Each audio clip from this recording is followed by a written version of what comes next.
Firm chicka wow. Let me know when we start. And we are live. We're live, motherfuckers! Welcome back to another amazing episode of Reason.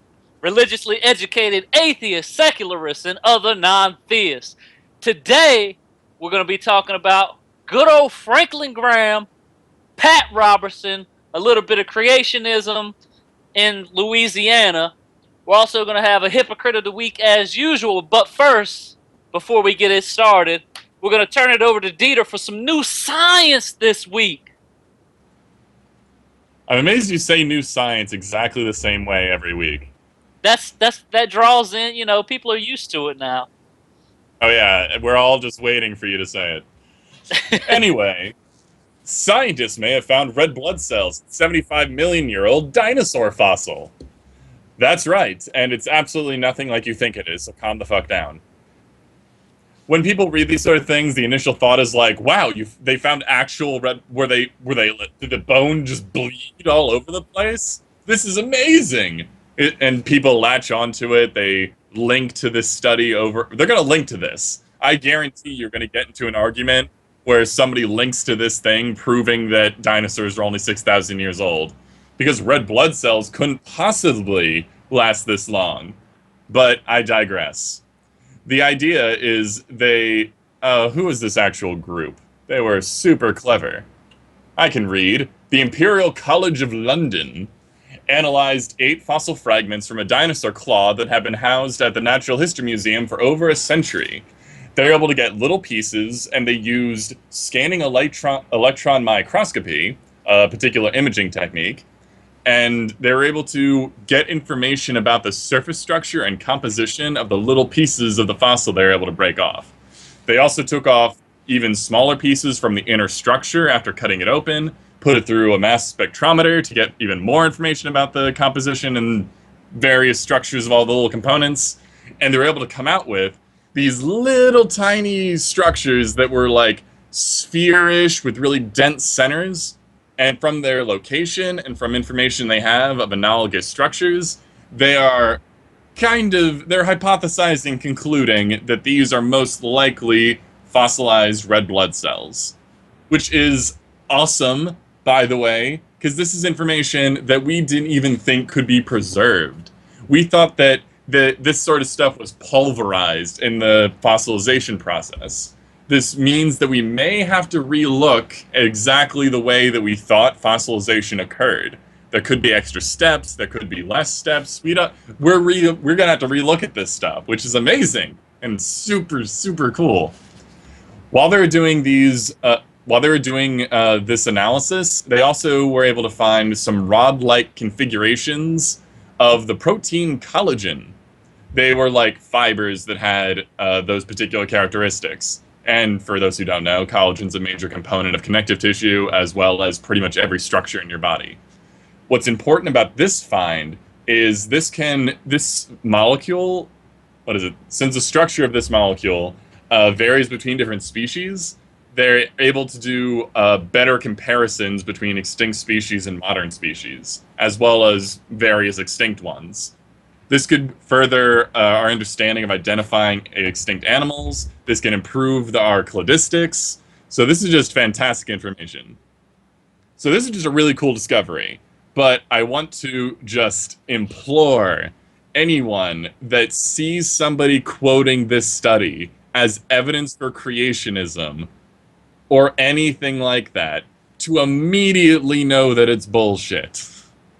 This does not support that idea in any way. So if someone quotes it, call them on it, and it will just be lovely. Well, yeah, so that's the new science. Questions? Well, I'm kind of curious how exactly, like, what should somebody come back with? Like, what would you recommend them pointing out or saying as far as if someone tries to point towards this as being creationist or evidence for creationism?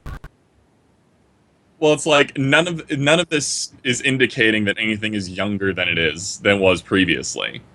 All this is indicating is the series of events of fossilization might be different, or the characteristics of that process might be different. It's not doing anything to say that, like, oh, these fossils are now extremely young. They're still rocks. They're just rocks with more interesting structure and composition than we previously anticipated, which it makes sense if the different structures fossilized in different ways, or I guess not really different ways, but with different sediment or molecules of different. I'm just saying words now. Molecules of different components. I am a scientist.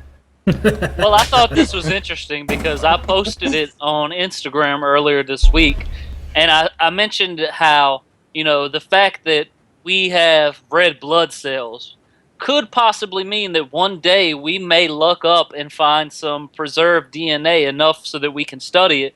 And people were immediately like, oh, Aeolus, there's no DNA in red blood cells. And like, let's make this clear. Like, that's not what we're getting at here.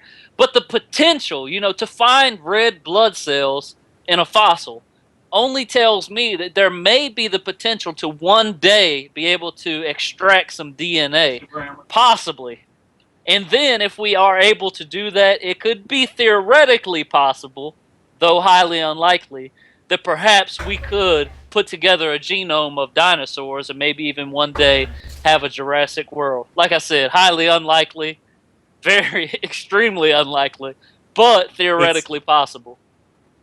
It is one of those questions that always comes up because, of course, it's popular in the media now and has been for like 40 years.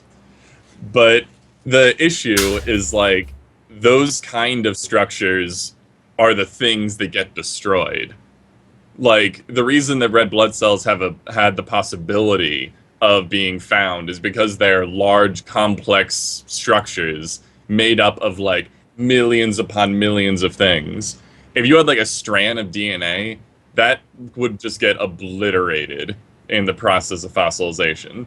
It's conceivable that you might get like an imprint of like solid working DNA, or not working, but like of like a shadow of the DNA, for lack of better phrasing. But actually extracting real genome, I think, is outside of the possibilities right now.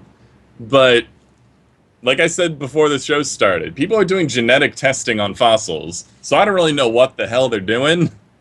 But maybe there's something about this that I don't know about either. So this would be pretty cool. It is it's in the realm of feasibility, but I don't think it's going to happen anytime soon. But you are our resident paleo-biomechanist, right? So just tell us. Yeah, and for some reason I don't know about this. Just tell us, is it possible? We know that DNA, I think I read something that says it supposedly has a half-life of like 6,000 years. But could it be possible that somehow we could get even a strand of it to maybe put the genome together? Is that possible at all? I think the most we would be able to get is just like the shadow of the DNA. So like from however the cells were fossilized, you could basically find the inactive remnants of where DNA was. But I don't really see it getting much better than that. You would have to find like something fossilized in the most absolutely perfect circumstances conceivably possible. Like an air pocket that turned into a vacuum that was also freezing for some reason underground. It's possible. And all bacteria was dead, including the bacteria inside of the living thing that died. It's possible. But hey, what I was going to say, though, is obviously, let's draw... It's more likely for me that a dinosaur was ejected off of the planet and is floating in space somewhere. That's pretty possible. I mean, you know, with the whole asteroid impact that supposedly was the extinction event. But what I was going to say is that, Jurassic World came out this weekend. And I thought it was kind of funny that this discovery almost coincided with the release of that movie. And in the movie, guess I'm about to give some spoilers out. They actually took... I haven't seen it yet. They actually took the DNA of a T-Rex and they basically made a hybrid out of it. They created a new dinosaur. So, I was going to ask you, do you think it's possible, if we had the DNA, could we possibly do that? Because we know that, like, when they tried to create the woolly mammoth, they said, from beginning to end, if you start from the beginning with everything that you need possible to the end, you have a less than 1% chance of everything happening perfectly. So, like, basically finding an elephant that could give birth to a woolly mammoth, having all the DNA, having the perfect genome, even with all of that, you have a less than 1% chance of being successful. In that kind of way, it's like the woolly mammoth, I think, was 300,000-year-old DNA, and that took absolutely forever to get anything that was viable out of it. And that's like a very small fraction of how old like dinosaur remains are. So that's kind of like the numbers we're working with here. But if you're assuming that we had functional, like replicatable DNA in our possession, then I don't see why we couldn't. But it would have to be like a genetically modified large flightless bird. Like an Right, emu what the or hell would something. give birth to the dinosaur if we were able It to... would have to be like an emu or an ostrich or something. But So even it'd be a then, relatively small dinosaur. Well, or it'd be I like think a carousel or like another large like raptor. Because it would have to be something that maintained a lot of the phenotypic traits so that it was like at least we have a good guess that it was genetically similar. But then again, we could just genetically modify the like shit out of these animals until they were as close to their relatives as possible. And then hopefully that'd work. But I'm not in the market of genetically splicing animals. So I have no idea if this is really that possible. But if all the things lined up perfectly, then it's conceivable. Because it is all just DNA. So I don't see why that would be the problem. The hurdles would have to be all the other stuff. Well, as far as the incubation goes, I would think that they would more than likely do like an artificial incubation somehow for the dinosaur. That's so boring. It's boring. Isn't that like They're almost engineers. impossible though?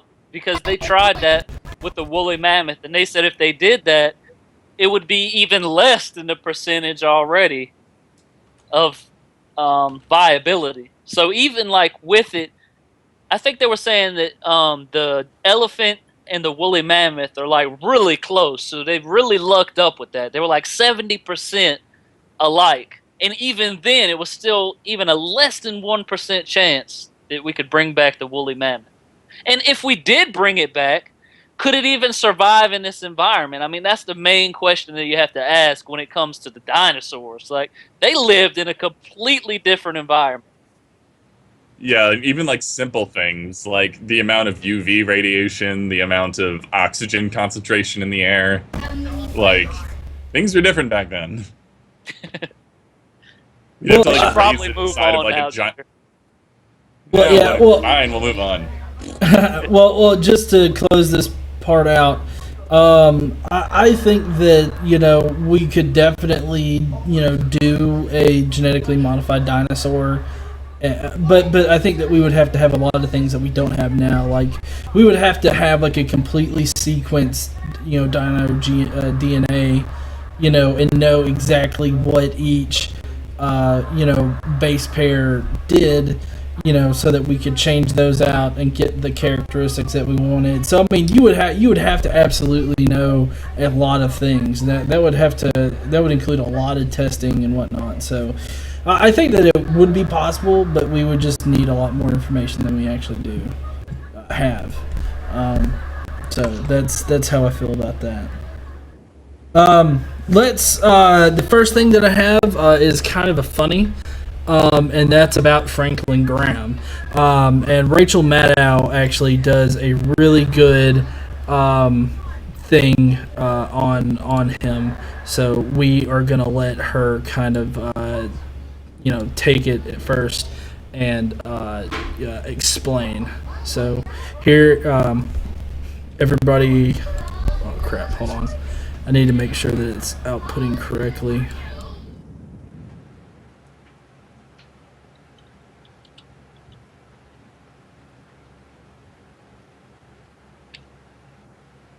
Perhaps you've seen this.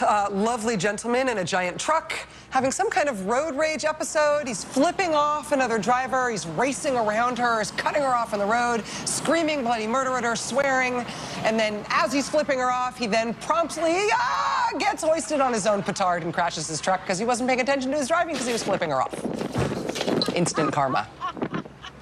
And now the American banking version of instant karma has just happened. What's on our currently blog happening? today, Steve Bannon called this perhaps the sweetest banking commercial of all time. And I'm not showing this as a way of promoting this bank, honestly, but the ad is relevant to this as a news story. This is an ad that Wells Fargo has been running for the last couple of months on TV. It's a minute long. The first half of the ad shows two women each learning sign language. And then the second half looks like Oh, wait. Crap, you can't hear that, can you? No, but I'm watching it like on the live stream. Yeah, sorry. Hold on. I forgot to do this.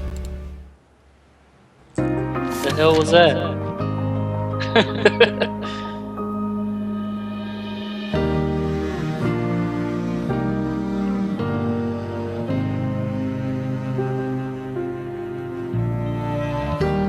Alright, you should be able to hear it now, right?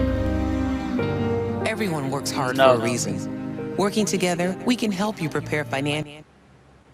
Crap. Hold on. Sorry about this, but I should have double-checked this beforehand. Yep, but anyway, while he's fixing that, did anybody watch Jurassic World this weekend? I went to go see it. Took my kids to it. You know, it was pretty good. It kept them captivated for 2 hours and some change, whatever it was. But I thought that it was a pretty good movie. Personally, I have my own biases towards dinosaurs, so I'm going to like everything that has dinosaurs in it. The Land Before Time, Jurassic World. I gave it a 9.3 out of 10. So a lot of people were commenting saying that the movie sucked and it was boring because basically it didn't bring anything new to the series. They had a Jurassic Park for tourists, and they came, and you know there was this ulterior motive by some secret shady government organizations, and they wanted to use the dinosaurs as military operants. So, I mean, it didn't really bring too much, but it's still pretty good. I thought the movie was good. When 2 becomes 3. See, I'm actually seeing it like either tomorrow or Tuesday. So I was waiting on some friends. Don't they play that like in your lab? That should be like part of the work day. Like you go to work and in the paleo biomechanics lab, they're like, "Hey, let's watch Jurassic World." Okay, so first off, there is no paleo biomechanics lab. The word was made up like a few years ago to make me have a position. So wait, you're not a paleo biomechanist? No, I am, but I work in a bioanalysis lab.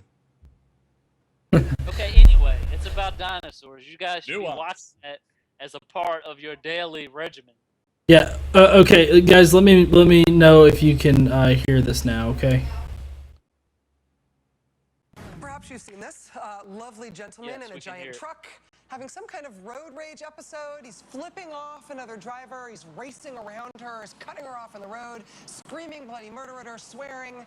And then as he's flipping her off, he then promptly gets hoisted on his own petard and crashes his truck because he wasn't paying attention to his driving because he was flipping her off. Instant karma. And now the American banking version of instant karma has just happened. On our blog today, Steve Bannon called this perhaps the sweetest banking commercial of all time. And I'm not showing this as a way of promoting this bank, honestly, but the ad is relevant to this as a news story. This is an ad that Wells Fargo has been running for the last couple of months on TV. It's a minute long. The first half of this ad shows two women each learning sign language. And then the second half looks like this.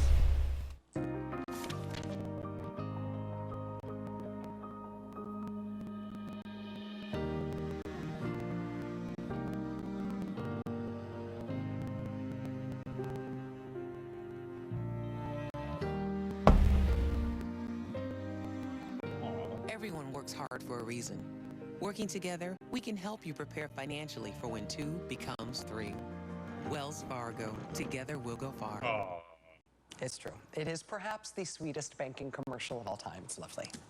Unless you're this guy.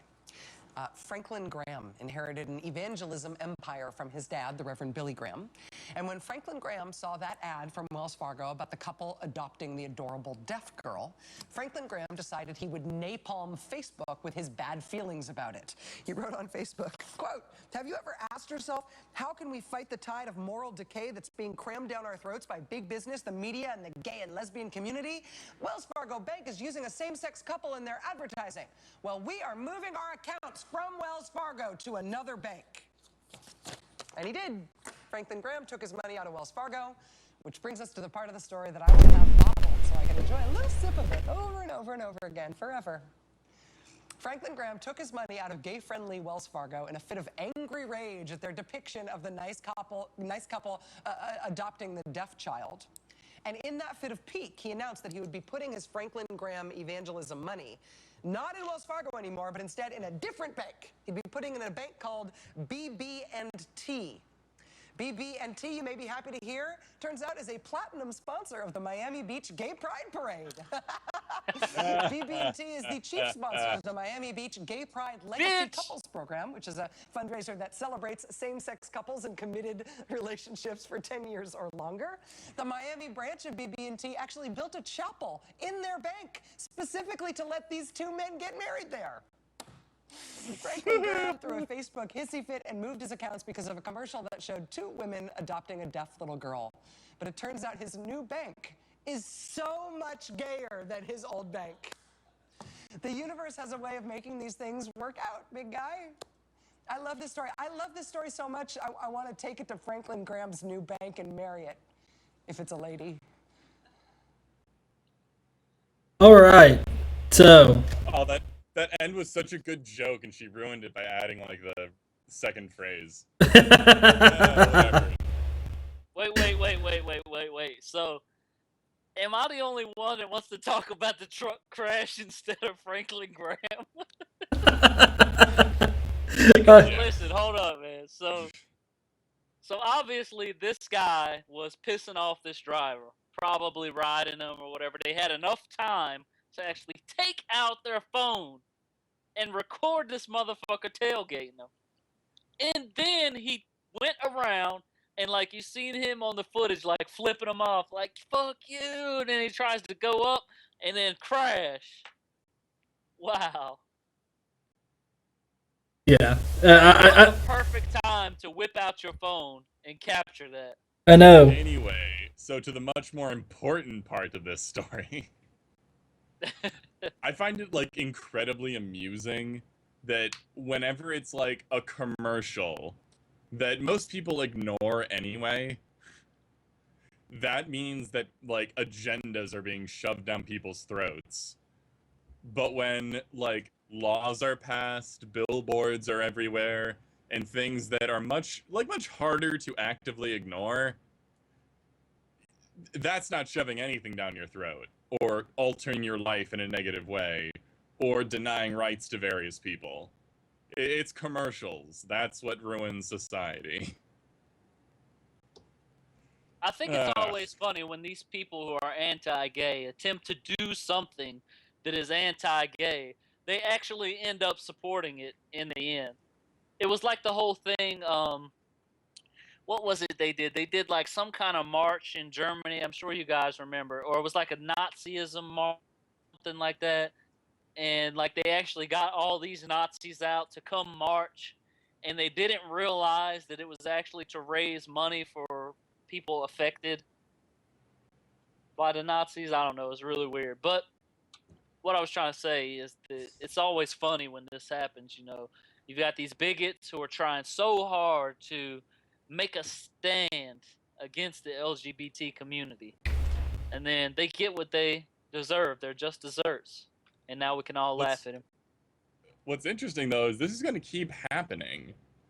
Like, the more and more companies are just like, you know what? It's both people that are running companies are going to slowly get less bigoted.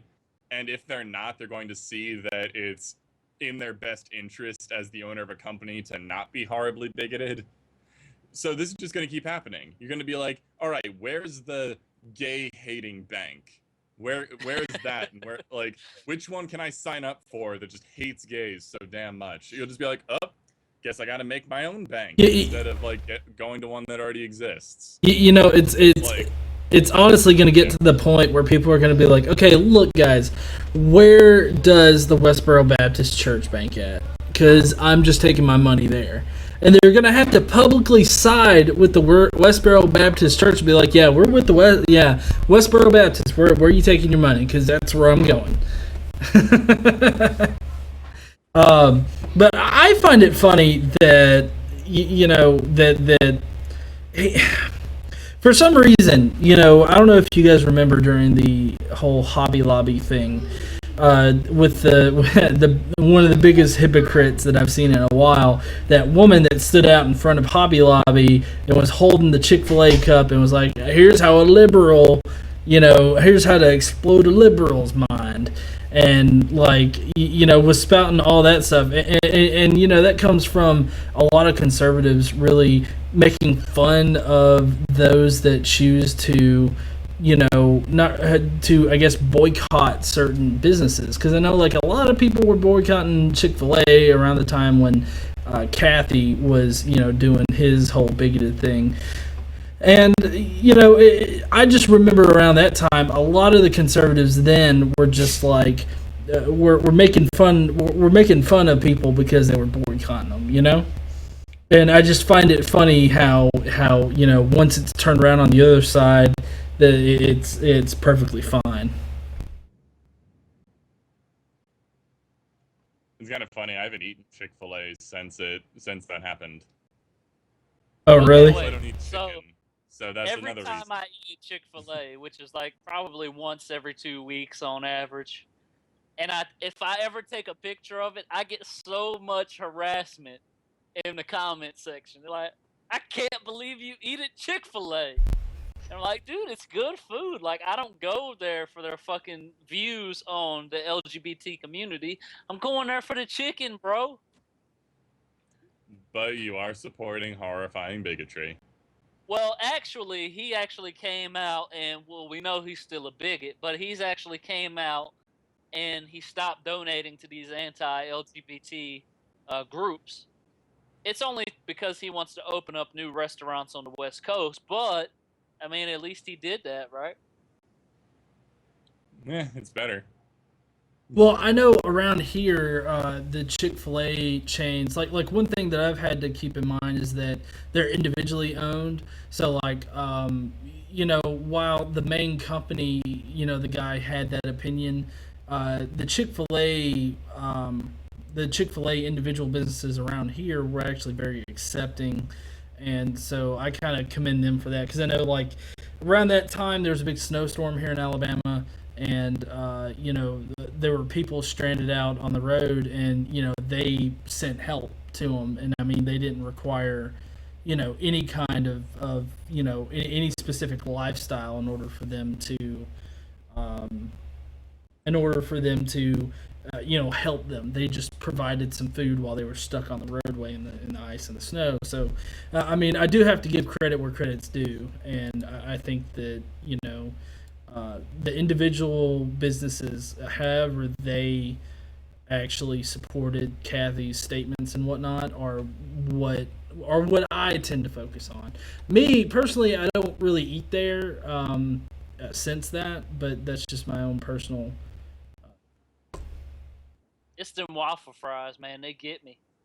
I just can't, I can't do it, man. Them waffle fries, man. Well, I know. In high school, I used to get the chicken biscuits every single morning. Look who came to say hi. Ugh. The official mascot of Reason. It's the little baby Sky.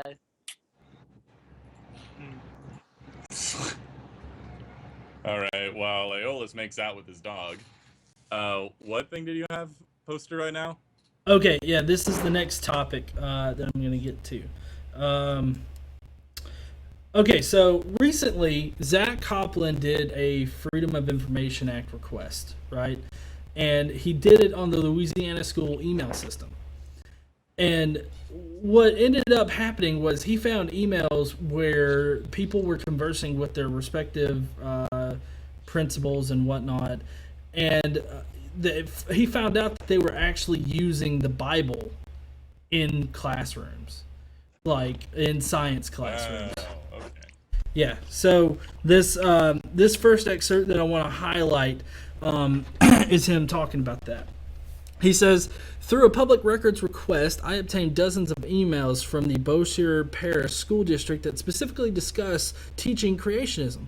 Shauna Creamer, a science teacher at Airline High School, sent an email to the principal, Jason Rowland, informing him of which class period she would use to teach creationism. We will read in Genesis and then some supplemental material debunking various aspects of evolution from which the students will present. All right, can I have a list of the things that debunk evolution? Oh, I've got the slides. They're coming up. Oh, I may talk a lot in the next couple of minutes. Yeah, I figured we all might. This is my game. Yeah, I know. But another part that I want to highlight is another email exchange where Cindy Tolliver actually taught that evolution was a fact. A parent had complained that she had taught evolution as a fact. And this parent complained to Tolliver was pushing her twisted religious beliefs onto the class. And Ryland responded with, I can assure you this will not happen again. So I always love that this happens all the time. This like desperate need to okay, this desperate need for people to try to have evolution or science or any kind of evidence-based decision making to be the same as their religion, so that they're able to actually say stuff like, oh, they're teaching their twisted religion. It's because it's the same as mine. Everything's based off faith. There's no evidence supporting one or the other. It's all exactly equal. It's frustrating. Very much so. Okay, I think it's really indicative of the mentality that they don't actually think that their position has any evidence. They think that their position doesn't have evidence? I think that's what it is. I think in some way they understand that their position doesn't have any actual demonstrable evidence. Hmm. So they have to assume that everybody's doesn't, because that's just how the world works. Oh, okay, I see. I'm probably reaching. A lot of this has to do with just basic ignorance of not knowing the actual information. But there's a pattern somewhere in this. Well, no. I think that you're right, because there's this new argument that's getting put out there that I've seen in a few videos where they say that both evolution and science isn't a fact, like you can't prove them scientifically. And so, they pretty much, they strawman evolution and put it on the same level as creationism as far as not having the same evidence, or having evidence, scientific evidence in general. Yeah. So all you guys, how about instead of doing that, you elevate religion so that it has as much evidence as evolution, instead of dragging evolution down to your level. Yeah, you would think. And this only has to do with people that try to say that it's factually true. If you're just going to leave it at belief, then whatever. Anyway, I want to see these slides. Yes. All right, so now the slides. Alice, before we continue, do you have any thoughts on this? I missed everything y'all said because apparently I was in an intense makeout session with my dog. Yes, we all saw, and we all vomited a little. Yeah. I told you guys, many creationists have said this, and many hardcore religious bigots, but atheism leads to bestiality. That was the evidence that you needed. Yep. Well, just to catch you up there, Alice, Zach Copeland, he requested a few email archives, and in one of them he found that a teacher was telling their respective principal that what class they were going to be using to teach creationism, and actually talk about how they were going to read out of Genesis, like directly in a science class. Okay, so wait, what was the class? The name of the class? It's biological life science or something like that. Okay. That's So a collection of odd phrases, but all right. Yes. Well, it yeah, is. it's a life science class. So basically, it's a biology class about life. My guess is that they taught about cells, basic cell structure, and whatnot. No. Let's see what they actually talk about. Yeah. Start the slides. Yeah. Okay. And here are the slides that they used in the class. Okay. Uh-oh. So theories on the origin of life. Right Good away, so I far. see a problem. No, I see a problem right away. All right. Theory. Is that they're probably using theory incorrectly. They are. Theory, an idea or But set of there are theories on the origin of life. That's not okay, whatever. Yeah. Theory, an idea or set of ideas that is intended to explain facts or events. An idea that is suggested or presented as possibly true, but that is not known or proven to be true. All right, Yeah, I'm so going to they're open the using theory Merriam-Webster incorrectly. dictionary and see if this is correct, because I don't think it is. No. Well, this is the general theory. This is not, even though this is a science class, they're using the general, like, colloquial usage of theory. The first part's not bad. It's an idea or set of ideas that intend to explain facts or events. That is the general idea of what a theory is supposed to be. The only part they're really missing is that, like, it's demonstrable and supported by the preponderance of evidence. Right. But in the next definition, they say that it can't be proven true. Which Or that is bull- not. Wait, what? It says, but that is not known or proven to be true. So they're saying that if it's a theory, then it hasn't been proven yet. Ravel. Lucy says she's watching Dieter's head, waiting for the cracks to start showing.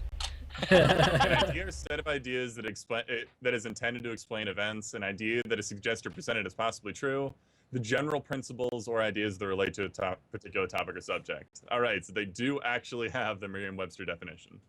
Yes. No, they do, Oh, but then it goes on to the full definition of theory, which is like there's 6 of them. So Okay. not good. Bad show already. well, yeah. Well, not only that, but this is, they're talking about the general idea of what a theory is, and it is true in that. But what they're doing is they're strawmanning it because this is a science class. It should be a scientific theory that they're presenting, and they're just presenting it as just a general theory. They're the 5th one in the full definition of theory. A plausible or scientifically acceptable general principle or body of principles offered to explain phenomenon. For example, the wave theory of light. Yeah. That's a significantly better version, Yeah. though still not complete. All right. So next Go to the slide. next slide. Yeah. Theory of evolution by natural selection, developed by Charles Darwin in the mid-1800s. Naturalist, a person who studies plants and animals by observing them. Biological evolution, the change over time in populations of related organisms. The definition of evolution is not complete. That is what a naturalist is, and I'm pretty sure it is when Darwin was alive. So, still almost good. Well, okay. What would you say is the full definition of biological evolution? The change in allele frequencies within a population of a species over successive generations over time due to environmental attrition. Very good. You get a layman's star. terms, the change in the genetic I can't even make it in layman's terms. Slightly layman's terms. The genetic or phenotypic changes of a population of a species over time, over generation, due to changes in the environment. That's close enough. Yeah. Slightly easier to understand. Aeolus, any thoughts so far?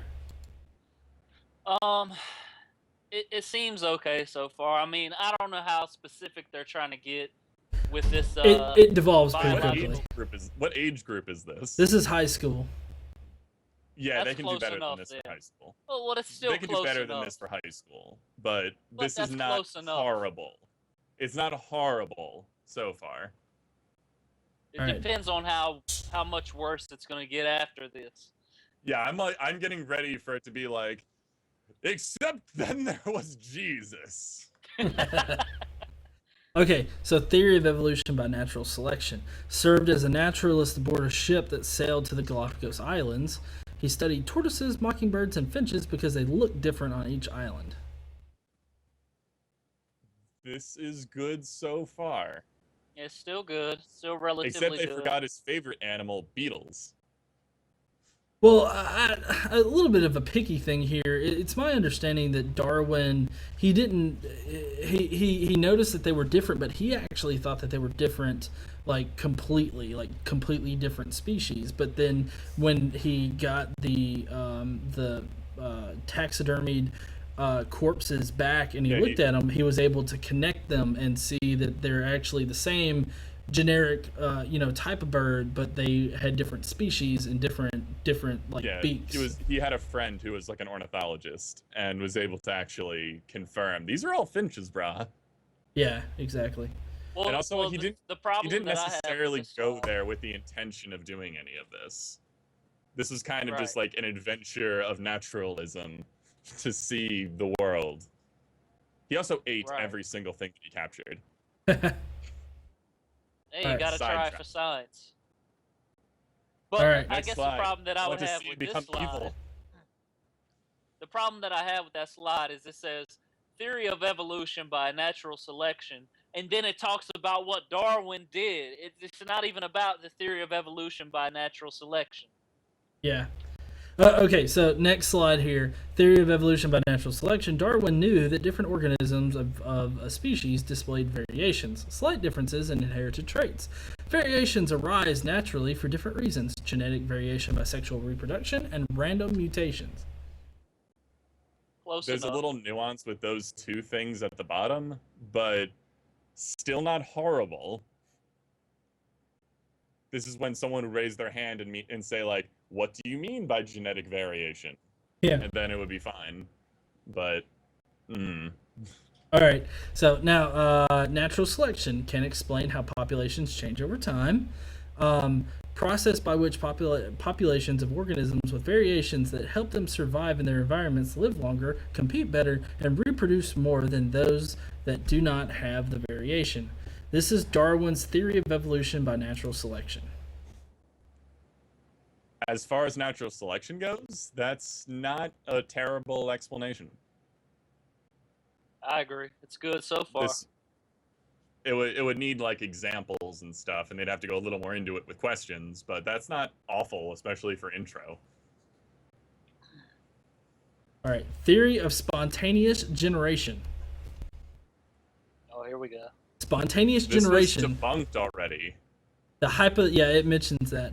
The hypothetical process by which living organisms develop from non-living matter. This theory has since been disproven.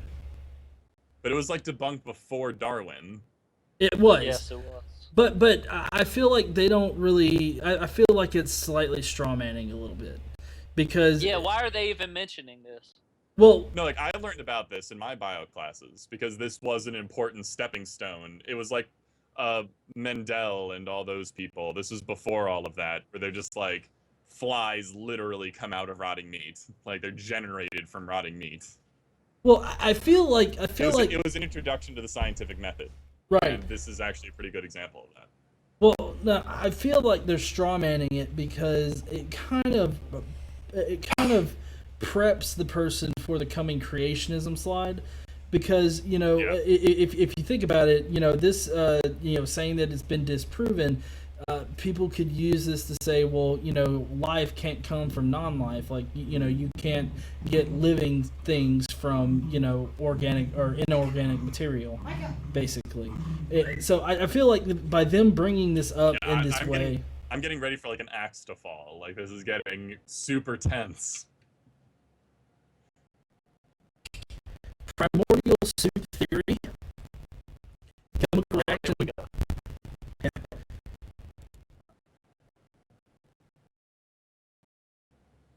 All right.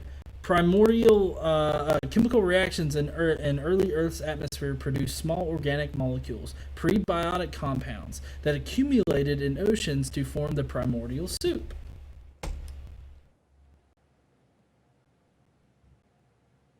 Okay. Yeah, okay. Now he's bringing up the Miller spark experiment. And Irrelevant. well, apparently not. Basically, they bring it up. I see what they're doing. I see what they're doing now. They're introducing the idea of abiogenesis, Right. and they're just going to lead down a very pointless road. Right. They bring up Miller spark. I'm guessing the next slide is going to say something about tar. I don't think so. But basically, for those of you that don't know about the Miller spark experiment, he basically got a whole bunch of chemicals that they supposed was the makeup of the early Earth's environment, and they basically applied an electrical voltage to see if organic material would form or could form or something like that. And in fact, it actually did. It made proteins, or it made organic material, and it made a lot of different organic material. And they even found later on, his original samples, and they found out that it actually made a lot more organic material than he originally thought. Like specific individual organic material, like new organic molecules. But anyways, this second paragraph here, at the end of 1 week of continuous operation, Gray Miller observed that as much as 10 to 15% of the carbon within the system was now in the form of organic compounds. But then the next slide, they go on to talk about now believed to be inaccurate for several reasons.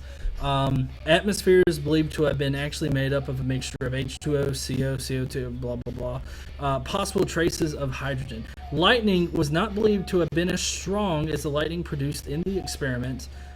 When oxygen was added to any of the compounds formed in the experiment, no organic molecules formed.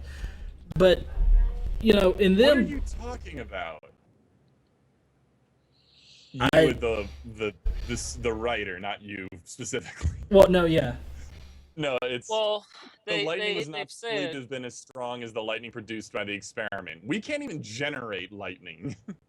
No, we can't. But they've tried to basically belittle this Miller experiment. But the truth of the matter is here, the subsequent experiments actually went even further and confirmed what was originally thought. So I think it's interesting that they're mentioning this initial experiment and calling it Miller's spark experiment, because I feel like they're setting it up to be, knocked down by creationism. Is that what's going to happen? Well, yeah. I mean, I think like science, people that are really hyper against science seem to think that it's exactly the same as like prophecy.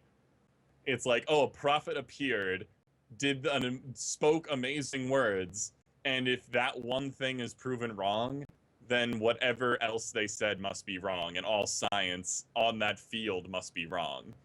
It's like, nah, that's not how science does. Well, you also have to keep in mind... Go ahead. Go ahead.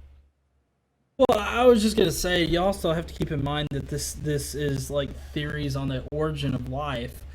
And, they bring up evolution, but evolution doesn't really have it's not a theory on the origin of life. I would say that bringing up this primordial soup and Miller's spark experiment is actually more in line with what the actual, slideshow is supposed to do. But, I think that it's really weird that they inform you basically about what evolution is, right? But then they spend a lot of time breaking, like pretty much belittling and showing you, or supposedly showing you how, but there's no way that life could come about through natural processes, from inorganic matter. Like it feels like they're trying to build up this whole intelligent design idea that somebody had to do it, like somebody had to start the process. What's really amusing by this particular slide is it's like when oxygen was added to any of the compounds in the experiment, no organic molecules were formed, as if that's like a slam dunk for this never could have possibly happened. But then right before that, it said that there probably wasn't much oxygen in there anyway.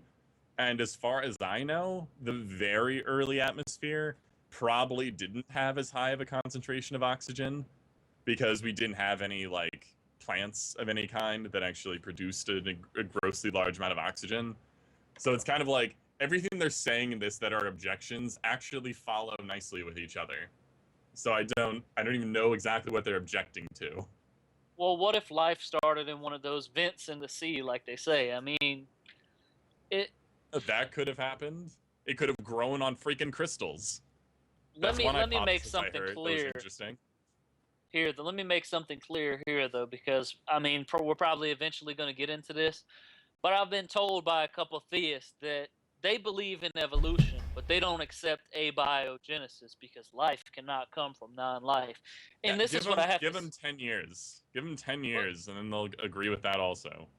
But this is what I have to say about that. It's kind of like with the Big Bang. Okay, we discovered that the universe was expanding, and it's expanding faster and faster.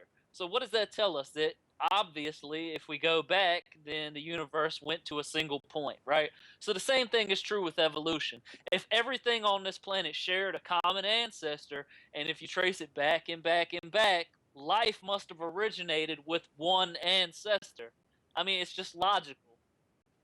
On the most basic level, in layman's terms here, that's what it means. So it must mean that something jump-started life, and then it branched out. So you can't just say, okay, I accept evolution. I believe everything on this planet had a common ancestor, but that abiogenesis stuff, I don't believe in it. It's like it doesn't make sense. The thing I always ask people in that kind of vein, when people say like, oh, evolution happened, but it had to be guided or something, then I'm just like, all right, what was guided? I want a list. Or even better, when people are like, evolution can't happen because, like, mutations add up or something, I always ask something like, all right, what biological mechanism prevents animals that are so dissimilar from each other that they can no longer reproduce, like, from reproducing, other than that? I just said a jumble of nonsense. The idea that people are always like, obviously this is impossible, but it's like, all right, so say you have two populations and they were related once, but now they're so dissimilar they can no longer reproduce. Like, what made that happen if it wasn't like normal biological processes explained by evolution? What did this? And then they're just befuddled because obviously they never thought about this. All right, the next slide you guys are gonna love, and it is We're probably gonna hate it.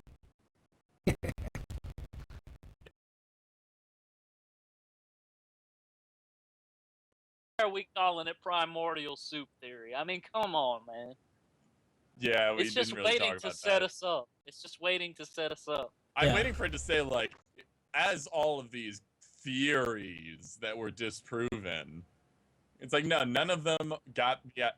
I guess that you could actually, I think you could call them a theory because it was supported by like observable evidence. It was repeatable and you could demonstrate it. It's just upon analysis, they turned out to be completely false. Like spontaneous generation. It turned out to be false after they did more research. well, you know, with the spontaneous generation, like I don't know if in class they actually highlighted the fact that it was more explicit in that, you know, they thought that that maggots were formed from rotting meat, and that Oh, they didn't even know maggots were in there. yeah. Flies formed from rotting meat or whatever. Like, I mean, I don't know if they went explicitly into that, or if they were just trying to build a case, you know, to disprove the primordial soup or organic matter coming from inorganic matter. You know what I'm saying? Yeah. That doesn't sound so all sure. Of these first slides are like lubricants or shots of hard alcohol. Yeah. He's right. They're getting you ready for what they're getting ready to drop. I can just feel it coming. I really want to like look up the links that they're using. Because it's like one's like a kid encyclopedia. They have Rational Wiki. And answers in Genesis. Yeah. Oh, they're On just the same slide. Oh my God, they're saying creationism, or also known as intelligent design. They're not even pretending it's science. All right, G, read it. All right. A doctrine or theory holding that matter, the various forms of life and the world were created by God out of nothing and usually in the way described in Genesis. Merriam-Webster Dictionary. Creationism lies on the claim that there is a purpose, quote-unquote purpose, to all creation known only to the Creator. Basis for creationism is founded in Genesis of the Bible. Old Earth creationism. Various aspects of living things were created by special supernatural intervention. Believe in the scientific geological age of the Earth. Young Earth creationism. Earth can be no more than 10,000 years old. Intelligent design. The design of living systems and even the non-living elements of the universe suggest a designer. Alright, so first off, creationism can be from any creator. Stop being so Western-centric. Exactly. That being said, exactly. It's like, this is just... Well, I mean, At least they're honest. Yeah. Well, I mean, and this is the only, like, this is the last slide. And this is the only thing on creationism that they do. But it just seems like they, throughout the entire presentation, they build up to this point of, well, you know, basically the intelligent design with a little bit of evolution mixed in. Like, we couldn't have come from non-life, right? We couldn't have come from inorganic matter, so therefore a god had to create us. And then, and basically saying what answers in Genesis It doesn't answer anything. No, it doesn't. And I mean, the fact it just says that some other non-life created us. Right. It's just instead of biology and chemistry and physics, it's magic. Abracadabra. Let's see. In the comments, smells like E minor. Xeno equals Scientologist overlord / god. I'm waiting to see, like, I want to see how they conclude. I mean, that's... Oh, no, this is it. This is the last slide. This is the last slide. This is how they conclude. And then they have, like, a little... They have a slide where it just talks about the purpose of the thing and then a future schedule or whatnot. It didn't have any important information on it. But, I mean, basically this entire thing... they spend building up to a point where it's like, okay, evolution makes sense, but only if a creator exists, you know? But they've done it by mentioning irrelevant information. Yeah. Trying to connect tentative ideas, one of which completely debunked, to evolution to try to bolster the possibility of their thing being taken seriously. Yeah, exactly. Like, I think a lot of people that try to combat, like, scientific ideas, especially evolution, seem to think that their holy book gives them an authority on something. Well, I shouldn't say them specifically, but that their holy book is an authority on everything. So it's like, it's in the Bible, therefore, I mean, aren't you taking it seriously? It's like, nah, I'm not. The most I would take seriously of the Bible is how life may have been like 2,000 years ago. But here's what we know about the Bible. Here's what we know about the Bible and Christians, is that people who have actually read the Bible are on the decline. I think, like, the last thing I saw was like 40% of people only read the Bible in church. And they're not actually reading the Bible. They're going to whatever scripture the pastor said go to, probably in the gospel, something real nice and cuddly and make you feel good, and they're not actually reading it. And then there was like something like 80% of people think that the Bible is just a book that you only read in church. And then when it comes to millennials, they're more likely to think that the Bible is not something that sets the standard for what we should live by. And I think that the truth of the matter is people are not reading the Bible, because it's been said that the fastest way to become an atheist is to read the Bible. And I think that it's true. And I also find it really ironic that we're often accused by Christians that we haven't read the Bible, which is how most of us became an atheist in the first place. So, even if Genesis could light a candle and give us some kind of explanations, it doesn't.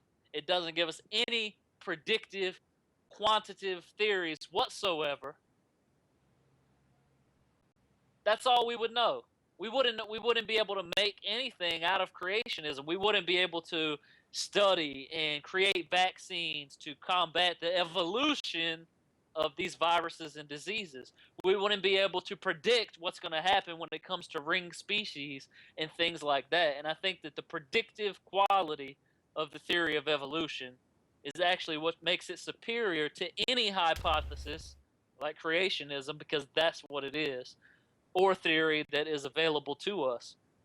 And finally, what I wanted to say is that I wanted to address this intelligent design. The design of living systems and even the non-living elements of the universe suggest a designer is 100% bullshit, because the design is shitty. All you got to do is Google the failures of intelligent design.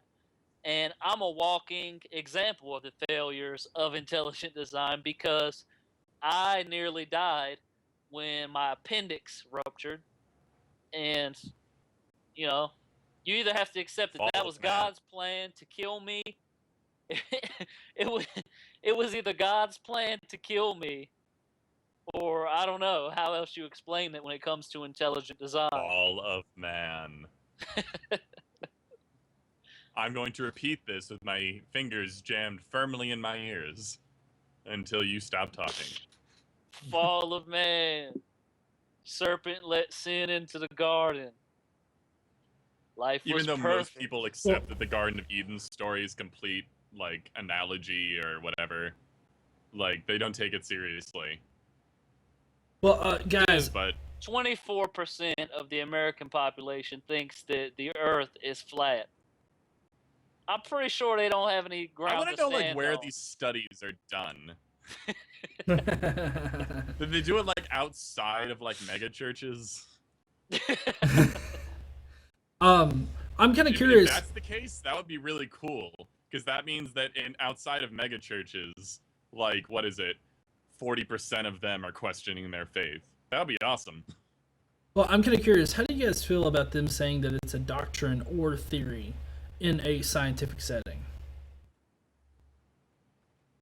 I'm really annoyed when people say that science has a doctrine to it at all. I understand why, because a lot of the times there is a lot of authoritarian stuff. There's a lot of taking things for granted because other people did the legwork and that you didn't have to. So, like, not very many scientists actually repeat the experiments of the papers they're reading and referencing. They just go through the methodology and assess that, as a matter of fact, those results do follow from what they're doing. This is why scientific papers are written a certain way. That being said, the difference between, like, that kind of, like, giant quotation marks, dogmatic thing about science is you actually could replicate any experiment, prove people wrong with evidence, or writing your own paper. Evidence will always win in science. There's politics, there's money issues, there are trends in science that do make it slightly harder sometimes. But eventually, the evidence always wins.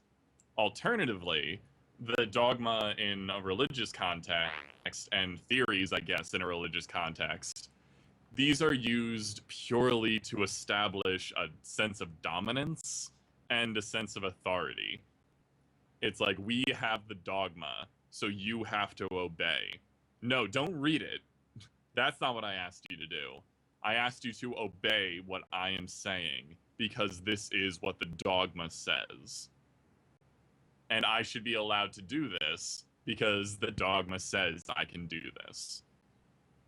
And often, it doesn't matter how much evidence you use. You can't break through the dogma with anything other than dramatic or basically successive moral and social change.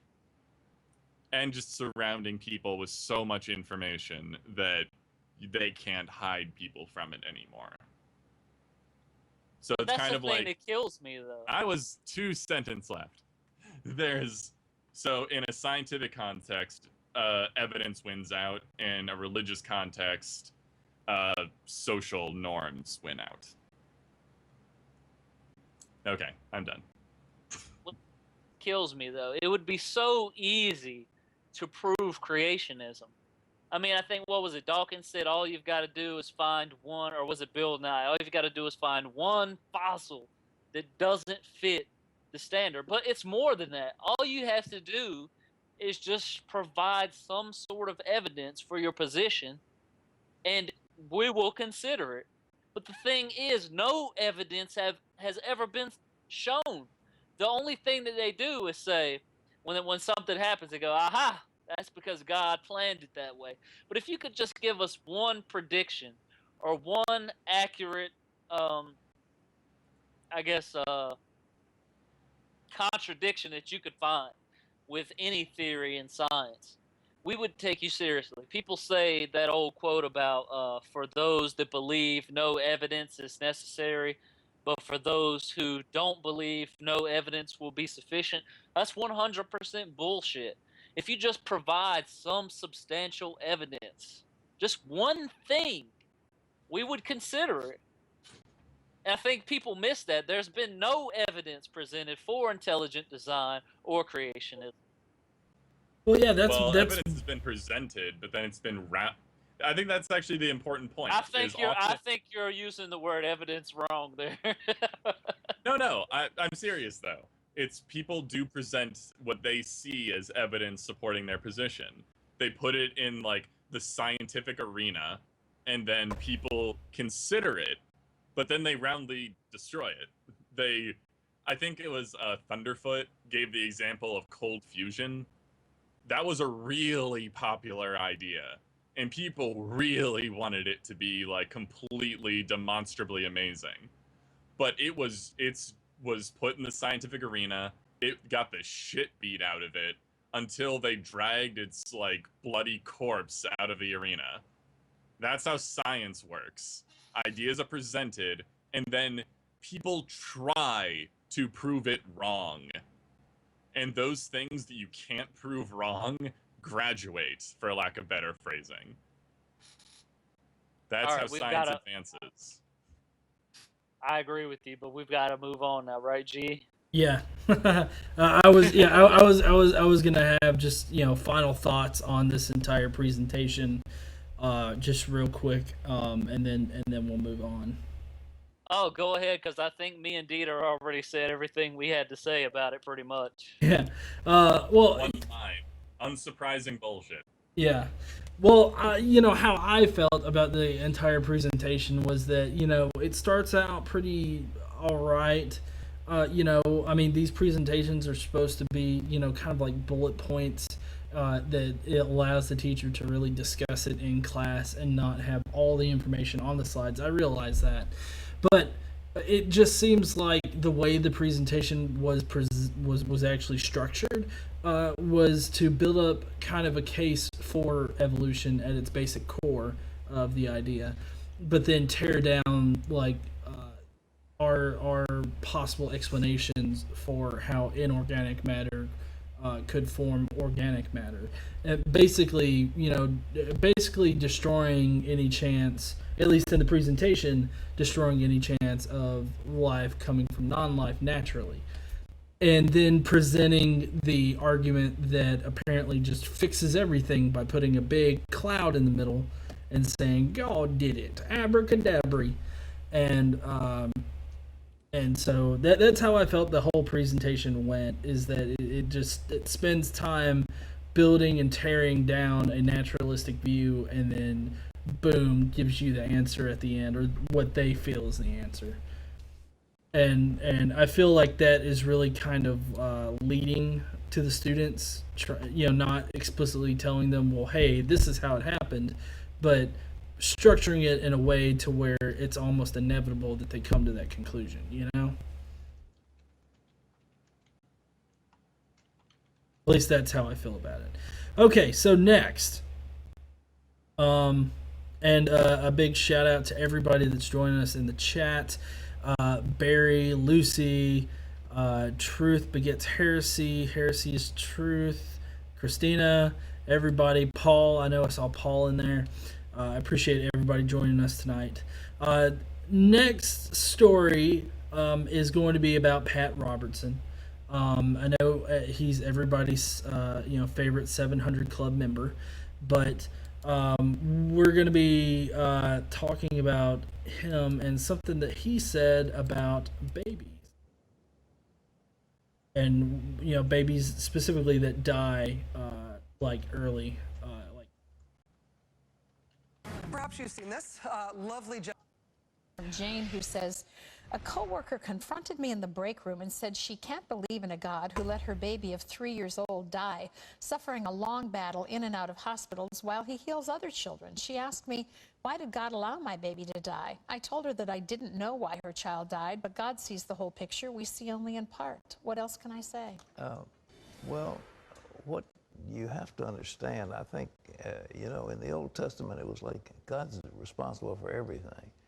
He brings out the bad, he brings out the good, he's responsible for everything. More and more in the New Testament era, we have come to realize that human beings have an agency, they have responsibility. And a lot of things happen because of what humans do. Yeah. I mean, people die in hospitals because of medical malpractice. Somebody cuts the wrong thing and somebody dies. It happens all the time. A nurse gives a patient the wrong medicine. Well, you going to blame that on God? That's not God. That's people who are making mistakes. Now, as far as God's concerned, he knows the end from the beginning, and he sees a little baby, and that little baby could grow up to be Adolf Hitler. He could grow up to be Joseph Stalin. He could grow up to be some serial killer, or he could go up to die of a hideous disease. God sees all that. And for that life to be terminated while he's a baby, he's going to be with God forever in heaven. So that isn't a bad thing. So how could God do that? How could a good God let that happen? Well, the good God is going to take that baby to heaven right now, and that isn't a bad thing. All right. Okay, so basically what Pat Robertson is saying is that God takes young children in an effort to prevent them from either succumbing to horrible diseases or to prevent another Hitler, which kind of begs the question, why didn't he prevent Hitler? Okay, well, my problem with this immediately stems from when he started talking. Because when he started talking, he talked about all the ways in which things like this we are responsible for, humans are responsible for. But then he went on to say that, oh, well, maybe it was God because your kid might have been the next Hitler. First of all, that's not comforting at all. For a viewer of your show, for you to be telling them something like that, that's not comforting at all. And if he thinks it is, he's completely insane. Number It's two, like, oh, good. Oh, good. I'm comforted by the idea that my child was actually Hitler. Good thing God right? killed him. Like, what the hell? Otherwise, I'd feel bad about producing the next mass murderer. Okay, and the other problem with that is the fact that your child died at 3 years old is exactly what you would expect if there was no God. There's such a high percentage of, so many things that can happen during the pregnancy.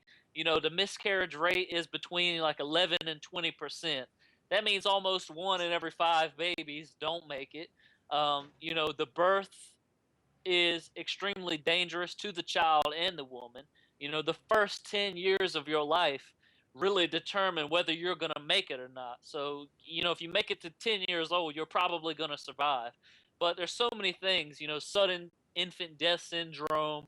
There's so many things that can affect you and kill you right away. And this is exactly what you would expect if evolution was the driving force, not a God. I don't understand why people don't get that. Like, if there was some omnibenevolent God out there who really loved his entire creation, he would ensure their survival. Am I the only one that like really gets that? No, yeah, I agree that he would definitely ensure their survival somehow, but yet he doesn't seem to give a fuck. Basically.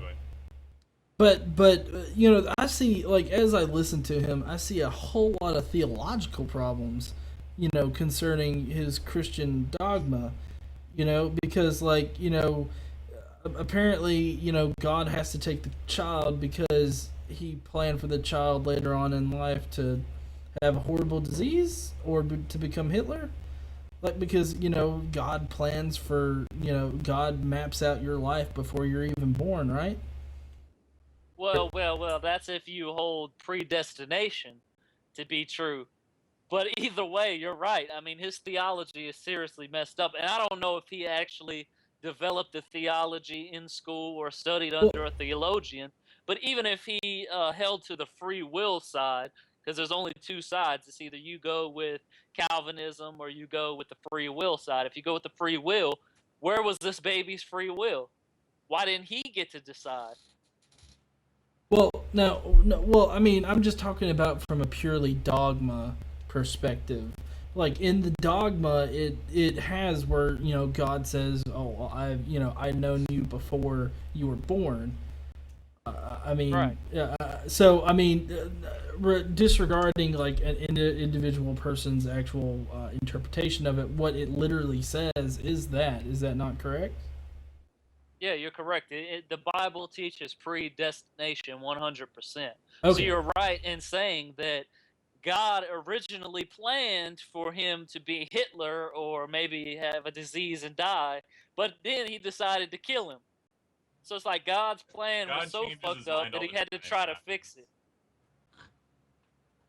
Well, So any way you look at it, the theological implications just would drive you to insanity trying to work it out. And like I said, I don't think that he had.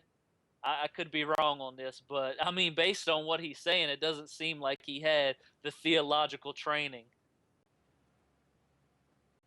In the chat, the explanation is because reasons, Aeolus, because reasons.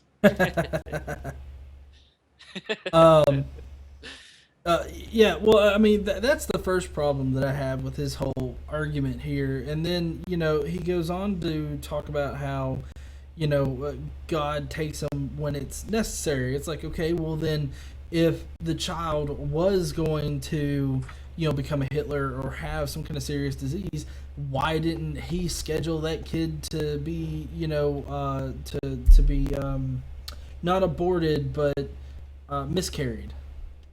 Like, I mean, miscarriages happen all the time. So why couldn't God just schedule that kid? It's like, oh, I see that Hitler mustache growing. I'm gonna schedule you for a miscarriage. I mean, why couldn't he I see literally? that Hitler kid growing again. Yeah, that Hitler fucker's popping up.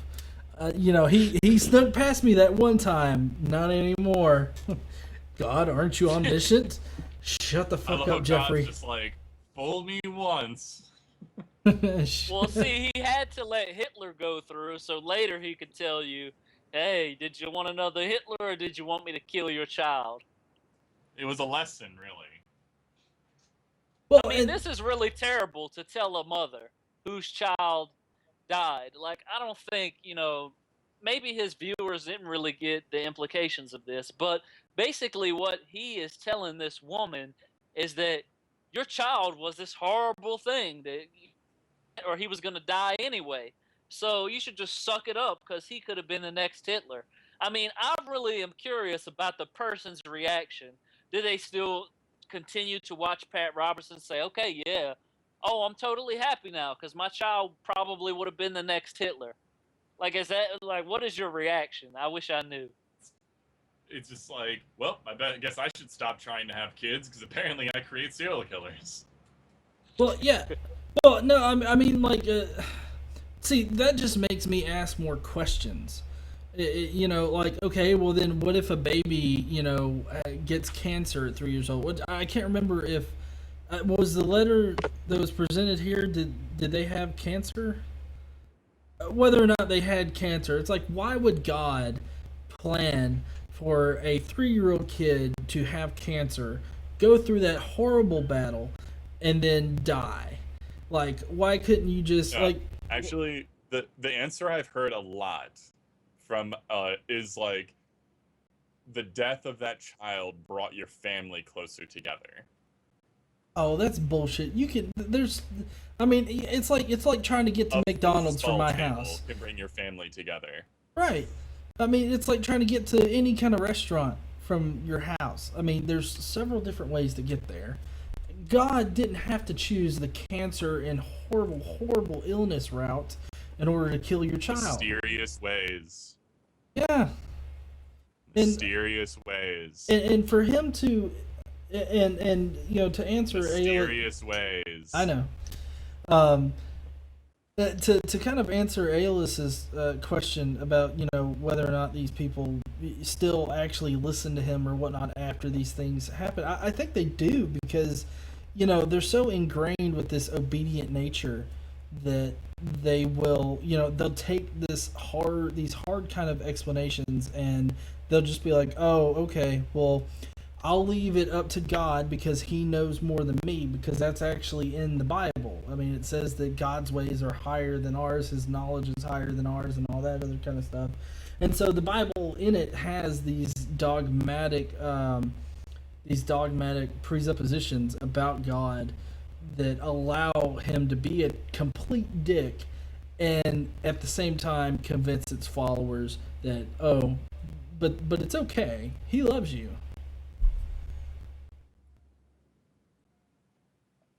Yeah, I think that, I mean, because I was a fundamentalist Christian once, I think that most likely the way she's going to feel about this is, hey, Pat Robertson, maybe you're right. It was all a part of God's plan. And never question it any further after that. Of course, they're going to be sad and emotional about it, but being a fundamentalist Christian once, that's how I thought at the time, and I'm pretty sure that's how she's thinking too. But, I don't know if it was just me, but I saw a little bit of skepticism in what she wrote. Oh, yeah? Because as soon as you start asking questions, to me, I feel like you're being skeptical. So she asked, what she wanted to know is, why would God let my child die, but these other children, he heals them or lets them get through? And to me, that's the beginning of skepticism, right? If you start doubting and asking questions. So maybe. With any luck, that is where this is going. And having a wholly unsatisfactory answer will push her even further away. Paul, one thing I did want to say, for the end of this one, I wanted to just mention, I don't think we can necessarily say it's like they just have a subservient mindset. I think a lot of these people they're used to having this as their standard explanation for things. And since it's been so common and repeated, having any other type of explanation is just difficult at this point. I always equate it to something like, it would be equivalent to learning tomorrow that, like, my legs are actually called arms and my arms are actually called legs. Like, it would be so counterintuitive to how I've been naming things. It would take me a couple days to even, like, fully register that, all right, I've been wrong this entire time. The entire world was in on this except me. So, I don't think it's really that big of a... It's like, I don't think these people are beyond the pale. It's just... Well, actually, what they say is that however long you've been seeing it this one way, it takes twice as long to recover from that. So, I don't know how true that is. People are malleable. Yeah. As a general rule, I would say yes, that's probably true. For example, this is far left field, but I have an aunt who became an uncle, and it took me almost, I don't know, like 8 years to finally nail it and call her a him and refer to him as Uncle Joe. Not that I'm a bigot or I didn't realize the change, but you know, once it's been so ingrained in you to call it Aunt Joanna, it's kind of hard to go from that You've been doing that for 15 years, and then suddenly now it's Uncle Joe. No, I guess like, it's a I think total you're talking left about, field like, example. habits. There's a difference between habits and like entire moral frameworks. Or It's true, but explanatory their frameworks. thought process is a habit for them, and that's the problem. It's so ingrained. I don't know, because we've heard stories of like Christians just going like, it definitely took a while, but it's not like it didn't take I'm terrible at this. Christians that change their mind when they're in like their 30s and 40s, they don't have to wait another 30 or 40 years to fully become an active atheist. That's because they were doubting all along, okay? Oh, now you're just nah. Atheists are born. They're not deconverted. That's completely irrelevant. Stop saying sound bites. All right, G. All right. So now is your favorite time, Aeolus. Oh yeah. All right, so now it's time for my favorite segment of Reason, Hypocrite of the Week. Woo!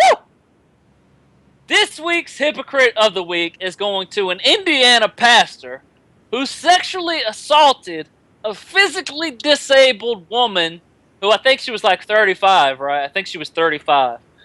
If that wasn't bad enough, the church is choosing not to persecute him because he may not be guilty. They've said that allegations are just allegations, and that's how they should remain. But if you've been watching our Hypocrite of the Week segment at all over the past, 35 episodes, you know that these past, man, they doing it. They are doing it, man. I get like 8 pastors in my inbox every single day that are sexually assaulting somebody. So I'm not applying that standard to him, but he probably did it, okay? All right, G, let's hear the story. Wait, before we get started, and why do I have to be the one to do this? We can't paint somebody with a broad brush just because he identifies with a group of people. That is prejudice. I said that, basically. But that's the problem. We have to be very aware that is not a good thing to do. Yes, he's a pastor. Yes, he's been charged and accused of something, but we do have to see how the evidence played out. That is true, but it's not looking up. If we go, based on what we've seen so far, it's not good. It never turns out good for these people. G, give us a story. These people don't paint with broad brushes. By these people, I'm referring to pastors. Right. Stop painting with broad brushes. All right, so an Indiana pastor has been criminally charged for allegedly fondling a disabled woman, but the Calvary Baptist Church he helms has taken no action against him for fear of persecuting him. Their local news reports. Curtis Southwood, 77, has been charged with sexual battery and pleaded not guilty at his May 13th arraignment. Their local news station reports. According to WSBT, the 35-year-old woman told police Southwood put his hand down her shirt at a church Thanksgiving dinner. She reported the encounters started when Southwood's wife was in the hospital. The best reason to start a little affair with a disabled person, I guess. She reported while in the waiting room with the woman, Southwood allegedly grabbed her shorts and hiked them up to her leg to show how short he thought they should be. He also asked her to be his special friend. Wow. The woman also reported Southwood kissed her on the mouth, walked into a kindergarten class she taught at the church, and had her sit down and raise her skirt, told her to wear more open-top shirts so he could see down them, and made her lift up her skirt in a church restroom, WSBT reports. Yeah, it's not looking good for this guy, to be honest. Okay, here's the thing to go back and kind of defend what I said in the beginning. I really hate to quote Rebecca Watson here. because I really disagree with most of what she says, being a hardcore feminist. I'm a feminist myself, by the way, but she said something along the lines of, when it comes to statistics of this happening, there's a 90% chance that if you side with the victim, you're probably going to be right. And it's only like a 10% chance if you side with the person, the perpetrator, that you're going to be right. So I'm not saying that we should side with anyone. We should look objectively at the evidence. But with that figure going, it already looks so terrible for this guy. And I mean, this is a disabled woman. She's probably not going to make this shit up. Most people don't make up rape or sexual assault allegations. You just don't do that, especially not with the defamation that you will receive upon doing something like this, especially on a person of power like a pastor. Yep, I would agree, but it gets better. Let's see. She complied because she didn't know how else to respond, but eventually left the church and told her grandmother what had happened. 2 other women at the church complained of similar harassment. They also told police Southwood had called them at home, making them uncomfortable. Despite the allegations and criminal charges, Southwood, who has been head of the church for 11 years, has been disciplined. That sounds dirty. They're only allegations. Allegations are allegations. Really? That's like saying, well, okay, guys, 1 equals 1. Let's just be honest. The church does not prosecute people just because they're charged with something. Yeah, the church does not persecute people just because they're charged with something. I love how they say like, persecute in this. Like, I understand. I know, but I have to mention here to Dieter. Dieter, how much worse did it get now that 2 other women have complained of harassment? No, it's follow the evidence. The evidence is definitely pointing in this direction. The part I was uncomfortable with is assuming that they're wrong because they're a pastor.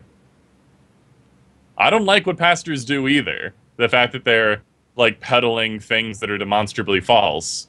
Well, that's not entirely true. Many pastors just take lessons from these books, which is perfectly fine. So I can't say that I just don't like pastors. So this idea that it's like we should just assume that anything someone is accused of, as well as if it's a pastor, they must automatically be guilty. Just follow the evidence. That's all that matters. Well, yeah, and I don't mean to paint it like you have to absolutely, like you have to absolutely,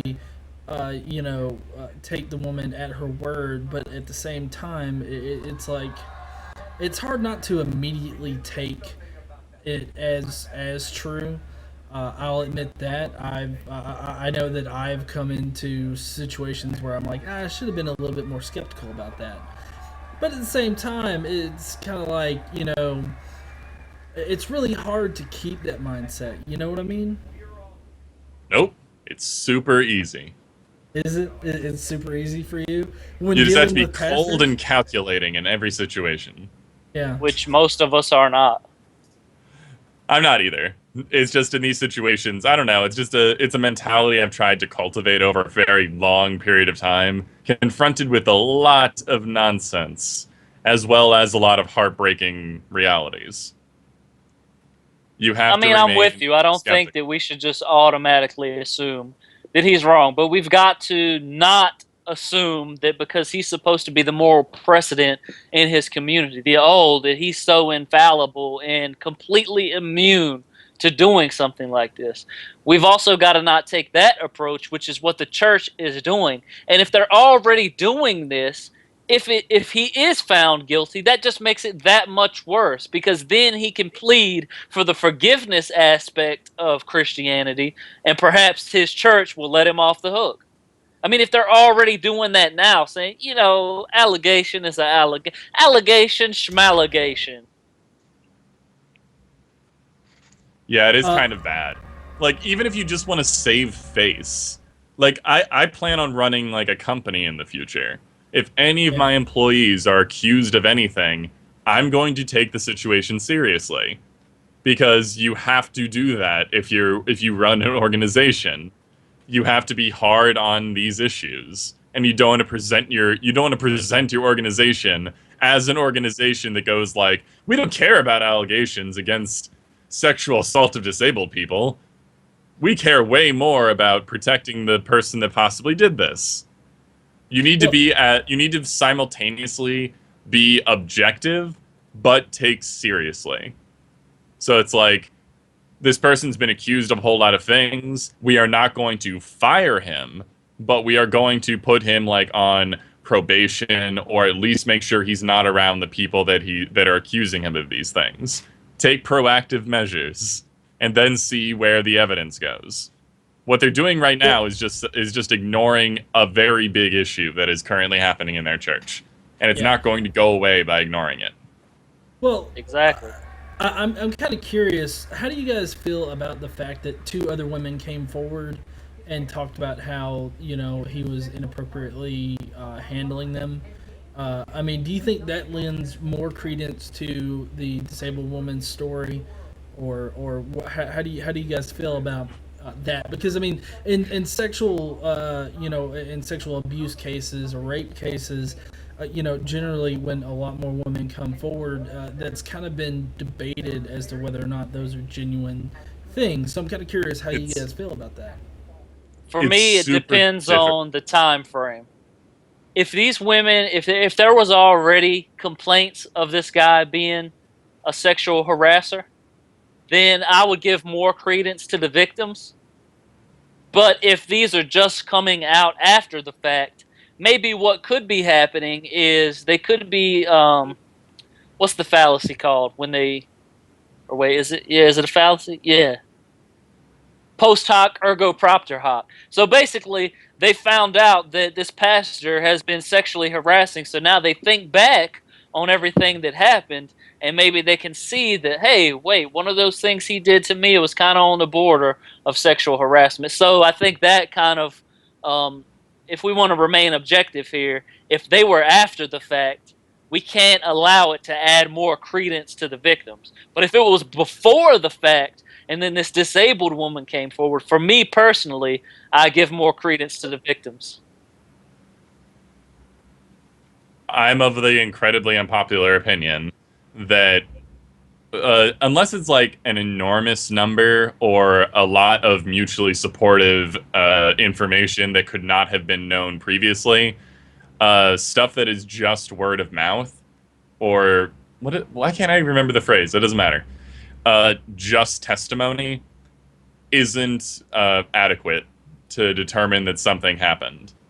It definitely points in a solid direction, because people don't tend to make up, or I shouldn't say make up, people don't tend to not remember things completely inaccurately. Human memory is not that terrible, but it is easy to manipulate. It's easy to self-manipulate. It's like, human memory is not perfect. It's not nearly as good as we thought it was. So unfortunately, you need like more substantive things to convict somebody. That being said, if you have a lot of mutually supportive information from multiple people that all have the same story, that have no reason to think that any of them communicated with each other, that does point it very solidly in a particular direction. It's difficult. This is why police work is so freaking hard, and this is why cases like this so rarely actually get convictions, because it is often just someone's word against somebody else's. And as an outside observer, I would desperately want to prevent this situation from happening again, but I can't, like, being as objective as possible, you can't determine what actually happened.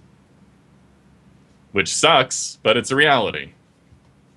What we usually see in cases like this is, I mean, I've even seen where a case where a pastor supposedly sexually assaulted like a 10-year-old girl, and they actually didn't have any evidence, yet they convicted this guy and said, I think we actually did him on Hypocrite of the Week a couple weeks ago. But anyway, I don't know how I feel about that. Obviously, all of the results of the investigation are not told to us. But to me, I just find that even so, a little bit shady that you can convict someone based off of testimony. And it's like you said, if you have an exceeding number of people coming forward, it's like the Bill Cosby case, everyone's saying that they were sexually assaulted or fondled or raped or molested by this one person. You start to look at it like,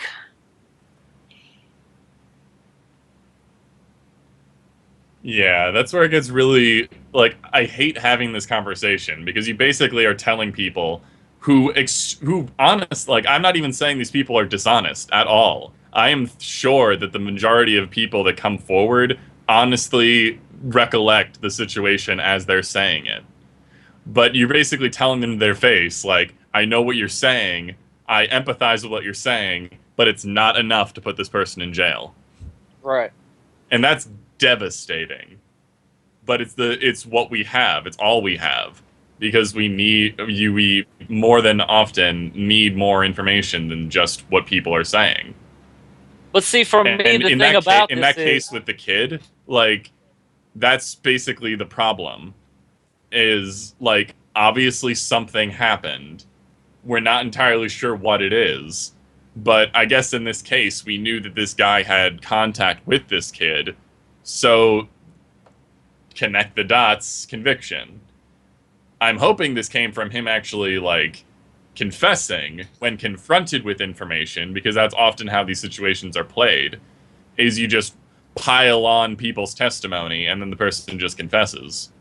Because it's like, well, shit, I'm found out. Can't hide this anymore. Or they found more physical evidence, which is the preferable method of convicting these people. Yeah. Man, the world sucks. Yeah. I'm totally with you on the page of just not convicting someone.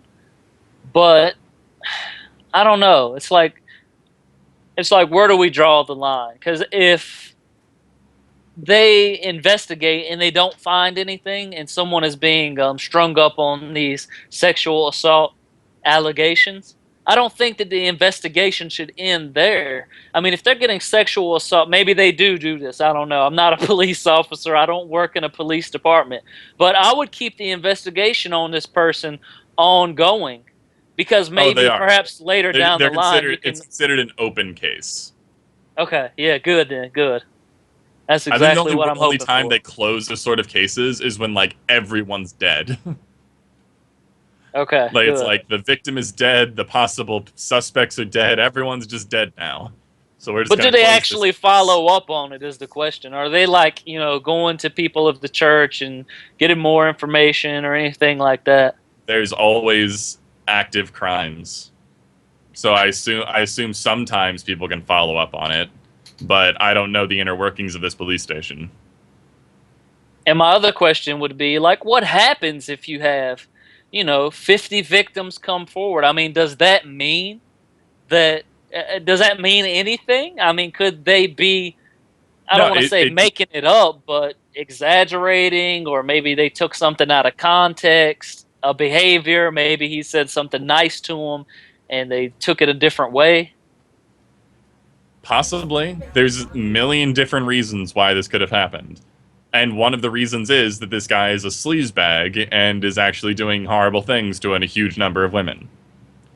The problem is determining if that is what is occurring. And from as objective as one can be standpoint, it's really, really difficult to determine that difference.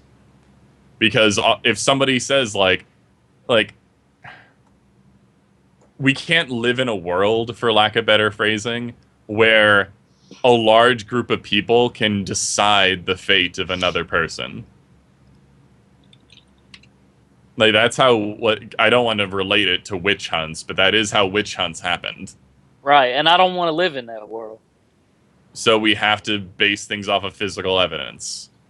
If a lot of people do come forward, it does tend to, put more motivation into trying to get this fixed and try to... Because, like, honestly, more victims is more evidence. So, like, it's more sources of further evidence.